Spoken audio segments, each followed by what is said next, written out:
Hi, team. Welcome to 10 Talks. Another day, coach to coach, really talking about how do we do transition to next? And is it transition to next season if you're a sport coach? Is it transition to a next career if you're thinking about that? Is it transition to a new season in life? Like whatever's happening, there's this transition that happens, and we really want to own the power of us owning what matters to us, having the courage to go for it. And so today's conversation with Julie and Lynn, two of our sports life coaches that have done lots of transitioning. So they've been in sport, they've been in business, they're moms, they're wives, they're doing all of it. And we're going to have a real conversation about just the power of transitioning and how to rewire our brain. So, Lynn and Julie, as always, a 10 to have us getting to talk and to share winning strategies and just part of our conversation. So, today I want to start with really that courage to be curious. And how do you really honor your competitive spirit and the confusion that happens when you want it all, when you want to be a mom, when you want to be a great partner, when you want to be, you want to win in your careers? How do you do it, and how are you doing it now? So, Julie, let's start with you. Yeah, I'm in a very interesting space right now for transition to next. I'm transitioning from a career standpoint. So that's a new season. I'm transitioning from a life standpoint, moving my family to a new home, new chapter. So I feel like I'm moving into like several new seasons. I don't know. Can we have multiple seasons Of happening course at the we same can. time? Yeah. We have a They don't professional show season up and a beautifully, personal right? season. Yeah. Yeah. I think what's exciting about this space in my life right now is I'm leaving a role that I've been in for the last few years, which has been an incredible experience for me. And I'm I don't have to jump into the next role. So I have a little bit of a grace period here to kind of decide what's next for me. As an ultra competitive individual, I feel this overwhelming sense of like, okay, I got to go. Like, what's next? What's next? What's next? What do I need to like dive into? What do I, how am I going to change things? How am I going to make the world a better place? Like, how am I going to show up differently for my family? Like, I have all these things happening in my mind. I'm going to be a great chef. I'm going to be a great this. I'm going to, I'm like, calm down. Right. So, um, I think the honor that I'm trying to bring to this time period is like once the dust settles, we're still kind of in a little bit of a cloud. Once the dust settles, is being really thoughtful about this next space and time. I look at I'm 41 years old and I want to work for another 10 or so years. And where do I want to put my energy? So that's a huge season to think about, like that long of a time period. And obviously, a lot of life will happen and changes will happen over that time period. But where do I want to place my energy? I think a lot of the places that I've showed up from a career standpoint have kind of found me, and I think this is the first time in my life where I'm like, all right, I'm going to make a decision here. Like, I'm not going to be, kind of lured into this one space. Coaching is something that always found me. It was like, all right, it's coming. I had it right after college, and then I had a pro career, and then I went right into coaching after the pro career. And then was recruited for this role that I just recently left. And so this is a neat space for me to kind of say, what do I want to do? What do I want to see in the near future and the long-term picture? What's next for me? So I want to be thoughtful about that. I want to choose that. Not to say I haven't made my own choices. I always have, but I think this is a really exciting time period in my life, to kind of have an open canvas of like, what is that? What do I want the next chapter, next season to look like? And Julie, how old are your boys? My boys are 6, 4, and 16 months. So, just to frame in terms of when we think about that 10 years, that's really the powerful years of them growing up and So, as a mom of much older little women, you've got a good 20 years ahead of you to really anchor into what matters as a family, and also you grow up with your children in a way that's really powerful as your family grows and you grow as a woman. And that's what we're so intentional about when we think about coaches, women coaches, is we do have this component of our hearts being so connected to the family Mhm. and to our family career and to just raising, our little ones and contributing to the world and we just have this and that competitive spirit that started as an athlete and then transitioned into a coach and now is transitioning into next. It never leaves us, it stays there, and it's just a matter of how we as women own that and have the courage to have just the champion heart to go for our careers and what we want as intentionally as we've gone for supporting everybody else and them Right. championing their lives. Yeah. So, Lynn, as you think about where you are, what shows up for you? Wow, your mind races and you're like, where do you start and what just happened? So I can relate to so many of the things that Julie you mentioned with, wanting to do so much and wanting to make it really impactful and powerful. Um, and I'm went through a similar transition in regards to professionally, moved the family to a new space. Uh, so that's super relatable. I think what's a little bit what I had to reframe is, Carlette, you mentioned curiosity and courage. And I constantly went back to the courage and had to figure out what that looked like because so much of me, um, that I think my struggle revolved around, I actually chose to leave. I didn't have to leave, in regards to, I wasn't, um, asked to leave. And I've had so many of my former teammates and peers around my age, whether they were head coaches or assistant coaches, that were put in a position where they didn't have that choice. And here I was sitting in a seat where I'd worked so hard. And I think looking back for me is I really had to grind. It wasn't a super, flashy or sexy background. So I mean, I think of Wooden's pyramid and the word work and industriousness. Like that's how I built my career. So I got to a point where we were continuing to build and surfaced to a really competitive level. With reframing what curiosity looked like for me is I was a Division 1 coach. We had tapped into top 10. We had come from an RPI of around 40. So we had this quick and sustainable progression in regards to we were continuing to build sustainable. What wasn't sustainable is our resources. So my curiosity, I had to go in, and my risk, my courage was I needed to ask for what I needed as a family, similar to Julie with 2 young ones.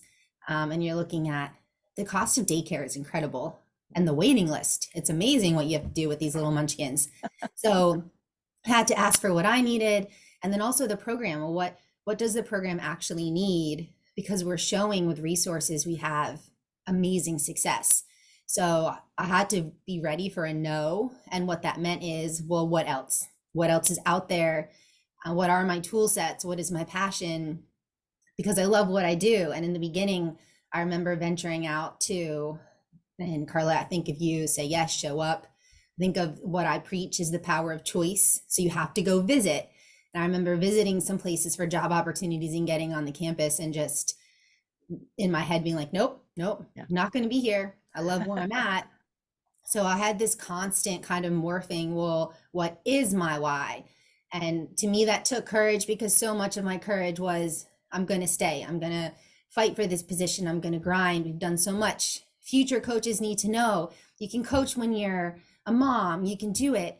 We're like 100%. I believe that. And then I just started to break down on my this roadmap that kept on going back, like yes, no, yes, no. Speaking to a lot of people, and I remember even with the listening to people kind of shaping into it's okay to leave. And I'm thinking to myself, no, it's not. No, it's not. I'm not going to do it. But then it got to a point where it's like, I love what I do and I love my family. And if it comes down to time and money, that it's resources. And if there's no light at the end of the tunnel in this grind, then where is my why actually leading me? So with opening my mind to curiosity of it could look differently. How do I have new thinking? Can I still follow my passion and like Julie have this great impact? Because I want to, whatever I do, that competitive spirit of I want to be the best and I want to put my full effort into it. It has to be there. And maybe it's in a different environment or atmosphere. So it's quite the process with transition, because even when you're going through it, that's all was almost another chapter or season of what transition looks and feels like. The first one was kind of leading up to making that choice, then diving in, and then it was exploring, well, now here I am. What did I do? Why did I do it? And how do I make this new place a 10 is a whole nother, like I said, chapter of that book. Well, and the gift of our conversation is that, Lynn, you have made your transition. You are in a new job. You are in a new house. So you've got your family transitioned. You've got you in a new career. And Julie, you are just starting that season. So we really get to be on the journey. And so you can both speak directly into exactly where you are. So as we listen, we can be on that journey in different places and kind of see where it goes and how it evolves. And what's different about both of your transitions is that, Julie, you're going to choose what's next and be able to have that blank canvas. And you've had the gift of being an Olympic athlete, being a coach in the college level, now working for a business inside sport. And so you've almost touched all the elements that you're going to get to choose next. And Lynn, you have been a Division I college coach, and now you're a high school administrator and coach, and you've moved your family into a new home. And Julie, you're moving your family into a new home. Both of you have stayed in your community. So I think that's important that we haven't moved geographically to a new state or something. That's a whole nother level of transition. And so I want to talk about really that commitment to competitive greatness and owning what matters to you, living it, and then giving hope, which is what you're doing right now, of really letting people come on your journey with you and really see the messiness of it. So for us in sports life coaching, competitive greatness is all about truth, faith, and love. So we have to start with the truth of how uncomfortable this is, how difficult it is, just from a ritual and routine perspective, the habits that we have, the relationships we have. When we transition to next, we're leaving all of that. We're moving into the uncertain space of creating new rituals and routines.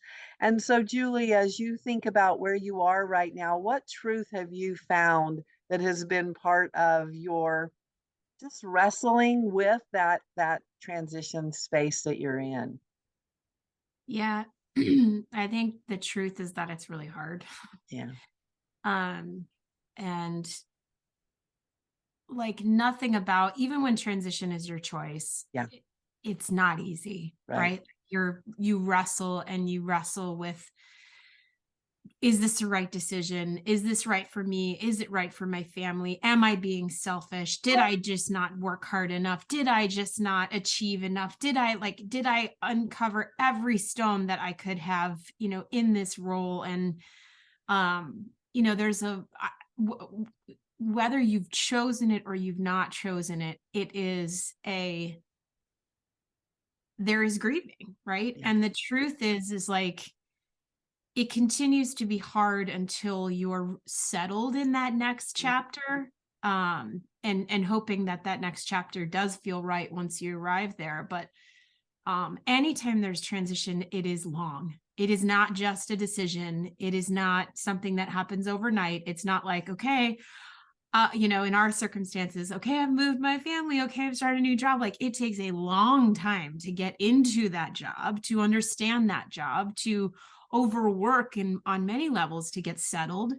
Right. And so your family transitions with you, your family's going through all those stages with you. So as a mother, at least in my experience, like it always feels selfish, right? When I change, when I have those moments of change, it's like I'm changing for everybody, you know?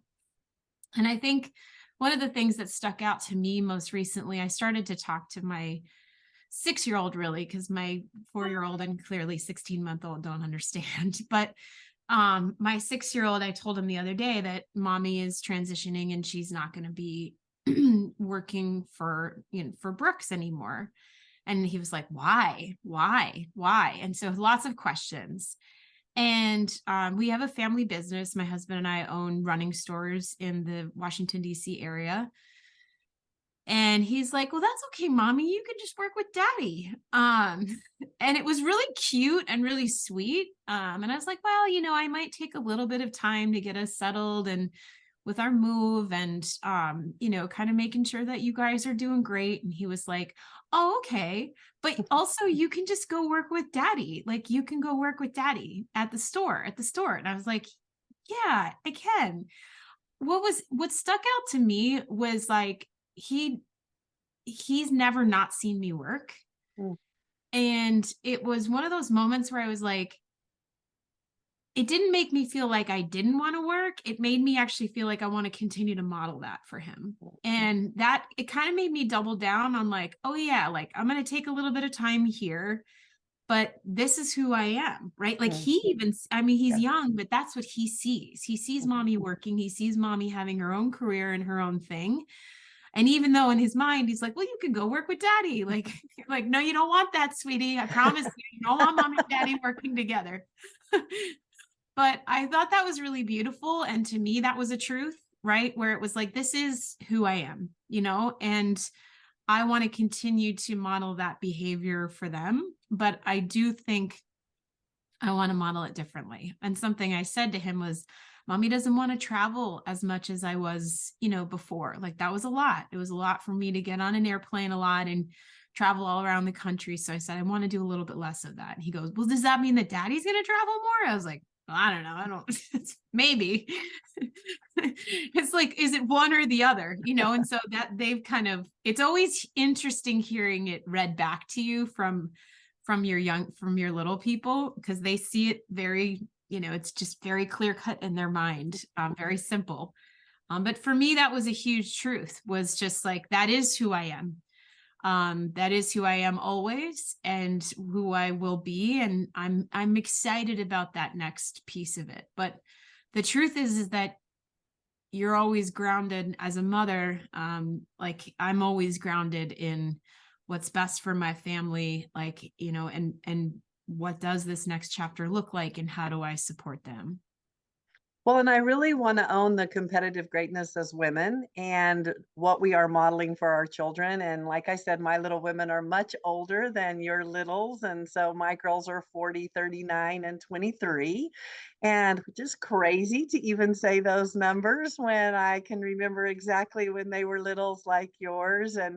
And I've always been a working mom as well. And so it's really interesting. And they now are all three working women. And so it's really interesting to think of what they see as their normal. And so I do think that is a gift that we are modeling for our children. And so it becomes their image of what they want or what they don't want, according to kind of how it worked out in their minds. And so from a truth perspective, I do want to own that as women, and we talk about influence and impact and changing the world, we can do it in our homes in such a powerful way that we just need to remember how powerful that is and how our power doesn't always have to be external and really big. I know coming from sports and competitive greatness, we think Olympics, we think Super Bowl, we think so big because it's just the model that we've known.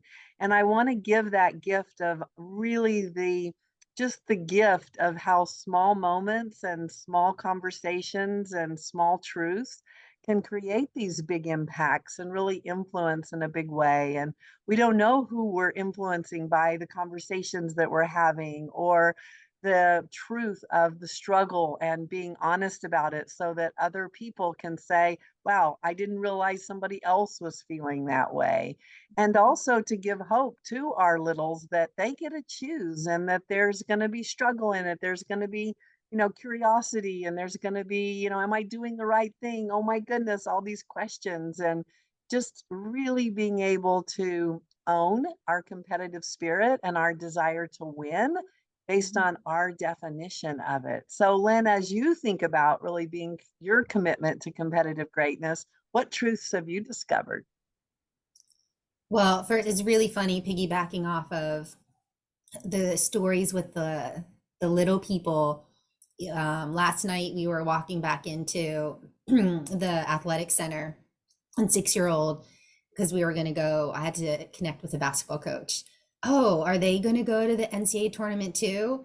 I'm like, what? So it just, you chuckle, right? You're like, your 6-year-old is asking you about the NCAA tournament and you're in high school, so it doesn't work. So you give them a little message. And I remember that was a big battle in my mind of, well, how do my kids see me, right? And just like you said, Carlette, it's, am I taking a step back? How does that impact them? Like, am I doing what I love? Because if I can follow my heart, then they should be feeling that energy too. So that was something that kept going through my mind before, well, while I was in the process of making that choice. And it's so interesting because it is about the relationships. So then we ended up in the dorm, and one of the prefects is helping my 6-year-old with his homework, and or it's with my old team. He's running through the hallway, giving them all high fives. So my biggest thing as a mom was, I don't want my profession to completely separate my personal life, and to have my kids and my family show up. It was so important for those people around me to see that that's okay. So it's just really interesting kind of going back and watching your own film and the little stories that pop up. Because what now I'm asking myself, was it the right choice? Are you following your why? Which is what I had to keep going back through over and over again. Because you're right, Julie, it's hard, and I beat myself up a little bit because I chose it again. So I'm thinking it should be fine, but it took me a good 3 months to understand grief equals loss. It doesn't have to be a death. It's a huge change, and it's a loss of a routine and something I had done for 20 plus years. And that was a huge light bulb moment that took a while to pop up. Well, a truth that I really want to share from a woman's perspective is that what our family feels the most is how we are feeling. And so if we are in a career and we're stressed out and we're angry and we're short and we're, just always in a space of not good enough or not being able to do enough, they're going to feel that. And that's the image that they're going to get of a working mom, is that, oh, my mom was always stressed out, or we were always late, or we never had time to do that. Or I know, listening to my little women, it's amazing the things that they remember. And so I just want to give that gift, that it is that feeling of what working provided or how we managed it, more so than the title that we had or the perks that they received or some of the things that we as women may be valuing.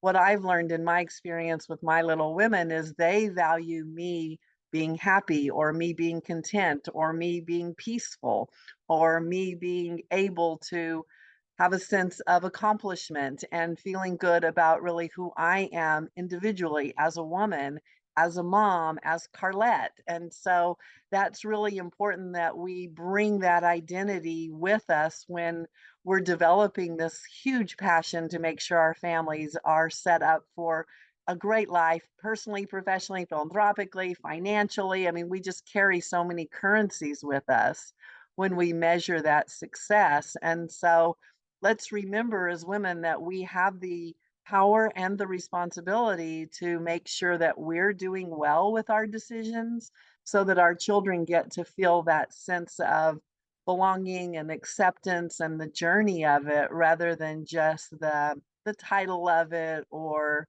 I don't know, the part that we may be identifying with. Julie, any thoughts on that? Yeah, I mean, I think that's That's so true. And it's so applicable. The way that I show up with my children, and I've tried to be so conscious of that, but when I'm traveling all the time and I'm rushing around and we're late for everything, and all I do is like bark, and then I beat myself up, right? So I'm like barking at like, get in the car, and I'm like, there was one day I was just like, drop the kids off at school, and I was like, what am I doing? And actually there was one day that we were late, and the assistant principal of my son's elementary school, she was so rude, but I had to it was a little bit of a wake up call to me. We pulled up and we were like a minute or two late for school. And so I jumped out and was trying to help him get out of the car. And she's like, hey, James, she's like, you're late. And then she looks at me and she looks at him, and she says, tell your mom she's got to get out of bed a little earlier. And I was like, ooh, wow. Okay. I was like, I told my friends and they were like, how did you not say anything? I'm like, because why? I mean, no, no. But I was so annoyed by it. But then when I like let my anger settle out, I was like, I am late. She's not wrong. Like, I am rushing my kids around constantly because I'm trying to get that last like 5 minutes of sleep because I'm up late and I'm trying to do this. And then I got to rush through and get the lunches ready and try to get that. And I was like, it just was a light bulb moment for me because she didn't need to be rude, but she was right. Like, and then you kind of walk back from there and you say to yourself, like, how am I actually showing up for them? And is it supposed to be that every morning I'm like, get in the car, get in the car, get in the car, everybody get your seatbelts on, we gotta go. Like, that is not how I want to be with my little ones. And like, literally since that moment, I'm like, I've got myself up earlier. We got into a really specific routine. He's not been late for school at all. We talk calmly on the way to school. We talk about like, and I'm like, these are those moments where we have to kind of think about how we're modeling. And if you bring that back into the career piece of it, when I'm tired and I'm traveling all the time, it's like, it shows up, like it's showing up on like in these ways that I'm interacting with them. And then when they come home, I'm like, oh, it's so good to see you. And then the madness of the evening starts and I'm like, get in bed. Why are you guys not in the bathtub? Da, da, da, da, da. And it's like I'm so short because I'm stressed and I got to get to this email and I got to do this and I got to do that. And I'm like, I don't know. All of a sudden it's like, you just take a small step back, you go up to the balcony, right? And you look down and you're like, this is not how I want to show up for my kids. It is not their fault that we're rushing to school every morning. It's not. I know it's going to take them 14 minutes to put their socks on.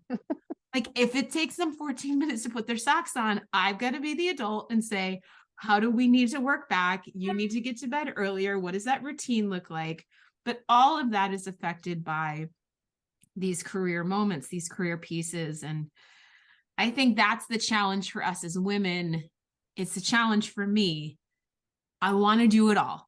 I want to be on the airplane. I want to have all the, registration for all the classes, and they're going to be doing all the things, and they've got the lunch made, and we've got all these things. And, I'm going to do all of it. Right. And it's like, you do, but you don't, right? Because you just are human. And at some point, you're not capable of sleeping 5-6 hours a night and showing up with a bright face and great energy and lots of patience. Like, it just doesn't work. But I think you have to like go to that edge. You really do. Like, I think I've gone to that edge and I'm like, this is not how I want to do this. I don't want to raise them, me barking at them every single day. It is not their fault. They're slow. I can't get them to walk down the stairs in less than a minute. It's impossible. They've got to pause on every step and ask 20 questions on the way down. Like, it's just where we are in life. So anyway, it's a beautiful truth, beautiful truth, right? That is so much truth. It's right there. so beautiful for truth, truth, truth. And this is the gift of really owning our truth and being able to say, here it is. And so I want to take this truth and really recognize that the truth can hurt. And that preschool conversation moment was a truth. And so, team, as you listen and you hear comments that hurt your heart or statements, just recognize, is there a truth in it that I can learn from and use? I am so not for, we are not so for, not being compassionate or saying tacky things or whatever, but we're all human and we have these things that pop out of our mouths and we have these hurried, hassled thoughts and all this that happens. And so lots of grace on all of us and for all of us. And take those statements and see if there's a truth that you really want to recognize so that you can change your life in a way that you're owning it and being able to say, you know what, that's just not the way I want to live. And I certainly do that when I am tacky or hurt somebody or say something that I don't want to say or it doesn't represent who I want to be. Instead of being angry about it or reflective about that person, I take it as a gift to be like, what's going on in my life that made me even be in a place where I would say something like that or not be the person that I want to be. And also, that truth really gives me the ability when I'm about to respond or I'm going to say something, is this my truth? Even if it's like, yes, I feel tacky and I feel all that stuff inside of me, is this the truth of who I want to be? And so that's the gift of really being committed to our competitive greatness of winning and that edge that we have, and also owning our truth that it's tough, we're going to do all these things, and are we going to produce and have the family life that we want? And also, we talk about the hurried hassle in our personal lives, it shows up professionally too, because we slide into work and we miss a deadline and we didn't, don't get an email, and we try to like, oh, there was traffic or there was this or all these little excuses around it, when the truth is we didn't get our work done that we needed to do. And so really owning that, who am I? Who do I want to be? How do I want to show up for myself? How do I want to show up in my family? How do I want to show up at work? And choosing intentionally to respect that we only have 24 golden nuggets. We all get 24 hours in a day. And how we choose to invest them is what we have the power to do. And stacking our calendars with way too many things is not setting us up for a win. It's setting us up to be that hurried and hassled and actually show up not a 10. So that's the owning it part. And I want to move into the faith component because it's really important to have faith in ourselves, have faith in our family that they're on the journey with us, have faith in our careers, have faith in our choices. Faith, faith, faith, faith, faith. It just shows up in so many ways. And as we think about faith, it's something that we really can't see. We don't know that we're going to make the right choice. We don't know that the family's going to turn out right. We don't know any of these things. We just have faith that we're going to think about the choices, we're going to be intentional about them, and we're also going to have the ability to manage whatever shows up. And so, Lynn, as you've been practicing faith because you're in it, you've taken the leap, you've transitioned to next, and now you're practicing that faith component.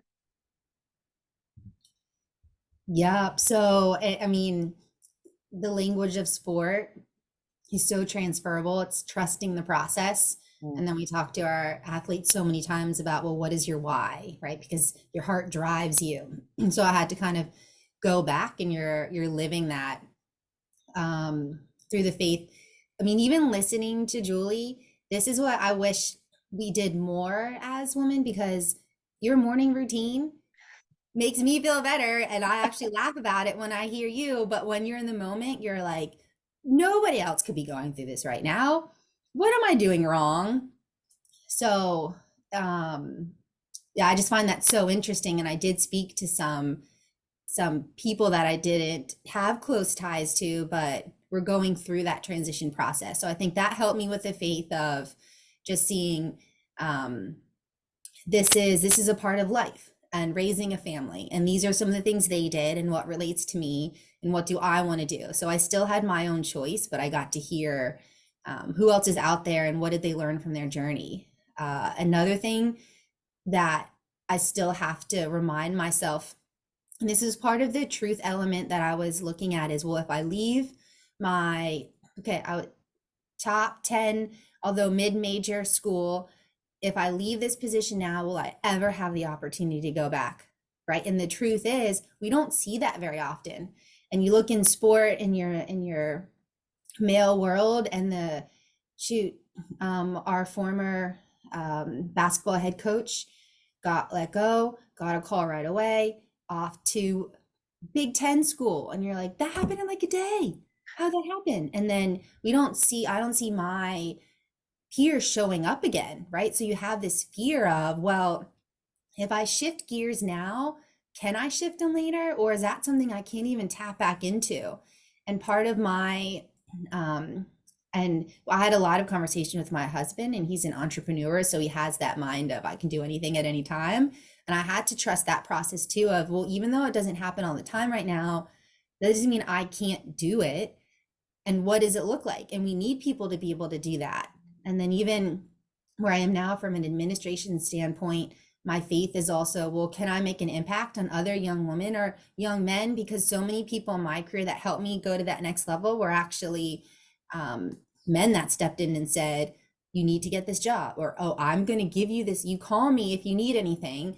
You make the big ask, and all of a sudden you have a full staff, right? So the faith is something I need to remind myself of, and it's uncharted territory, but that's what faith is all about. So just refueling it, having that support team. So like, Julie, even though you're going through some challenges, to hear you just kind of lightens up my day to know that ultimately there's a lot of us and we're in this together, and we can make an impact on people around us. And hoping too that the team that I left and the new coaching staff continues to foster, and they still build.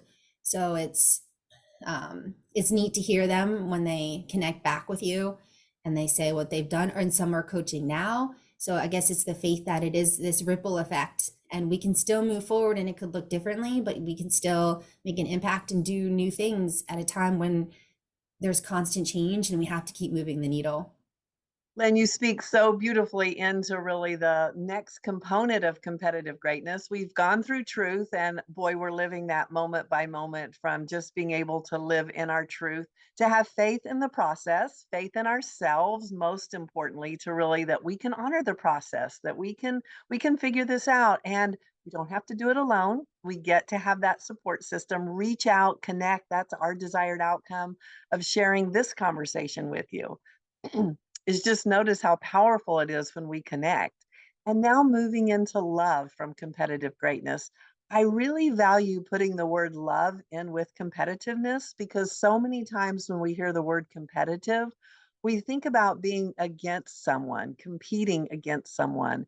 And in sports life coaching, we reframe that completely to be competitively great for you and for what matters to you. And so we want to go for what we love. We don't want to compete and make these family sacrifices and go through all of this for something that we don't love. So to really anchor in, really, who am I? What's important to me? What do I want to invest in? And what is worthy of the sacrifices that I'm going to be making?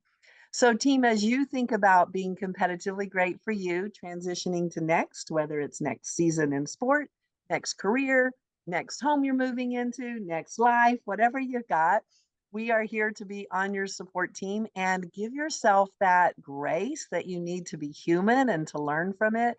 Have the courage to be curious, and most importantly, commit to be competitively great, to really owning what's important to you, living out that life that really matters to you, and giving hope to others. So, Julie and Lynn, thank you so much for being on the journey and sharing this real conversation. Thanks, Carlette. It's always a joy. It brings out so much in both of us. So it's a lot of fun. I echo that. Thank you. Okay, team, it's up to you. Go out and win your life. Own it as a woman and do what matters to you. Thank you.